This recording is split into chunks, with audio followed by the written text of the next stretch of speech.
আসসালামু আলাইকুম এভরিওয়ান, কেমন আছেন? আশা করি সবাই ভালো আছেন। আজকে আমি নতুন একটা রেসিপি নিয়ে আপনাদের সামনে হাজির হয়েছি। আজকে আমি রান্না করব বিলম্বর ঝোল মাছ দিয়ে। আশা করি সবার কাছে এই তরকারিটা ভালো লাগবে। প্রথমে আমি একটা প্যান বসিয়ে পরিমাণ মতো তেল দিয়ে পেঁয়াজ দিয়ে নিয়েছি।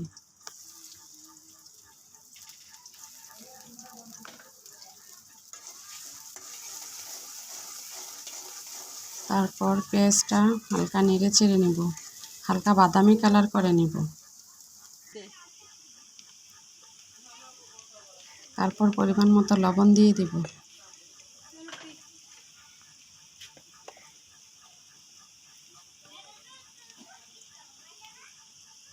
তারপর হলুদের গুঁড়া, মরিচের গুঁড়া একে একে সব মশলা দিয়ে দেব। দিয়ে ভালোভাবে নেড়েচেড়ে একটু আদা রসুনের পেস্ট দিব।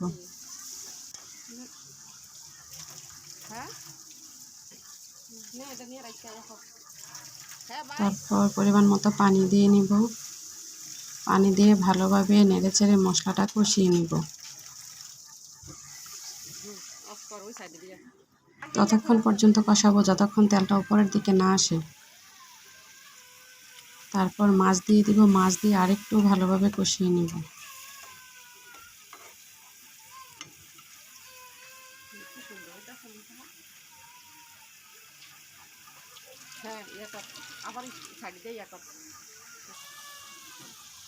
আমার কষানো হয়ে গেছে। এখন আমি 4টা মাঝারি আকৃতির আলু এভাবে কেটে নিয়েছি। কেটে ধুয়ে পরিষ্কার করে এখন আমি দিয়ে দিচ্ছি। দিয়ে আবার আমি সুন্দরভাবে নেড়ে চেড়ে দিব।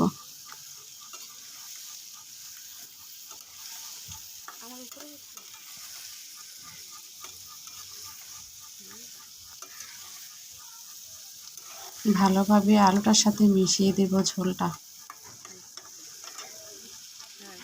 চুলার আঁচ মিডিয়াম থাকবে। আবার আমি ভালোভাবে নেড়ে চেড়ে দিব।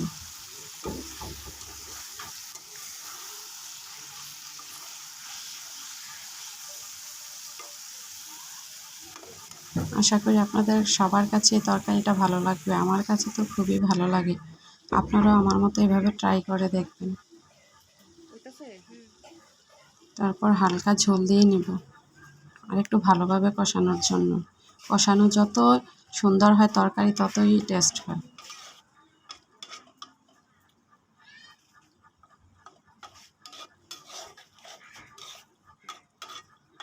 এখন কুরবানির ঈদ, মাংস মুরগি খেতে আর কিছুই ভালো লাগতেছে না। এই জন্য আমি আজকে এই তরকারিটা রান্না করেছি। তারপর আমি বিলম্বগুলো দিয়ে দিব। বিলম্বগুলো দেওয়ার পর আবারও সুন্দরভাবে আমি সবগুলো উপকরণ একসাথে মিশিয়ে নেব।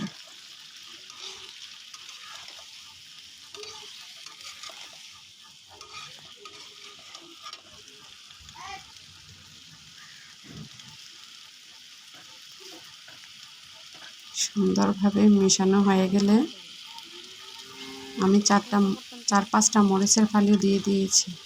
ঝাল আপনাদের পছন্দ মতো, কেউ বেশি ঝাল পছন্দ করে, কেউ কম।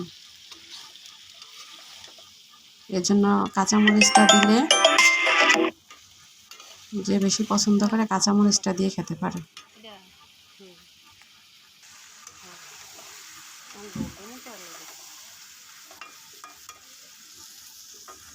আস্তে আস্তে আমার কষানো হয়ে যাচ্ছে।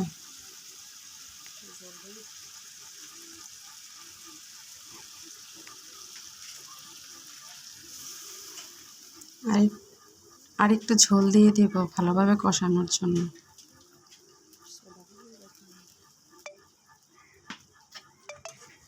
একটু কষিয়ে আমি পরিমাণ মতো ঝোল দিয়ে দিব।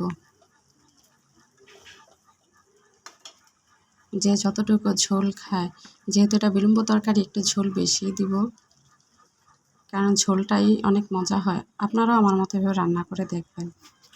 আসলে খেতে অনেক টেস্ট হয় এই তরকারিটা। আমি অনেকবার রান্না করেছি, অনেক ভাবিরা বলেছে, এজন্য আমি এই ভিডিওটা দিয়েছি। আমার এই তরকারি রান্নার রেসিপি অনেক ভাবিরাই চেয়েছিল।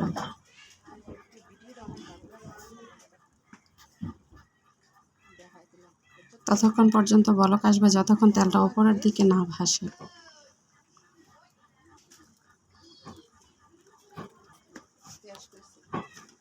একটু লবণ দিয়ে দিব। লবণটা কম হয়েছে, এজন্য একটু লবণ দিয়ে দিয়েছি।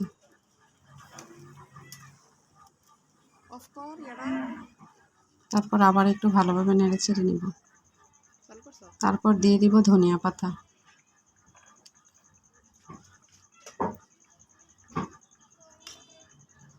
ধনিয়া পাতা দিয়ে চুলা থেকে নামিয়ে নিব।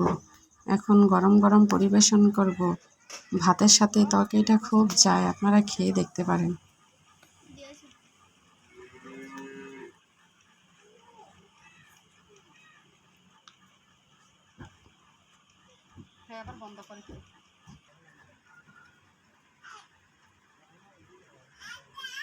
দেখেছেন তরকারি কালার কতটা সুন্দর হয়েছে।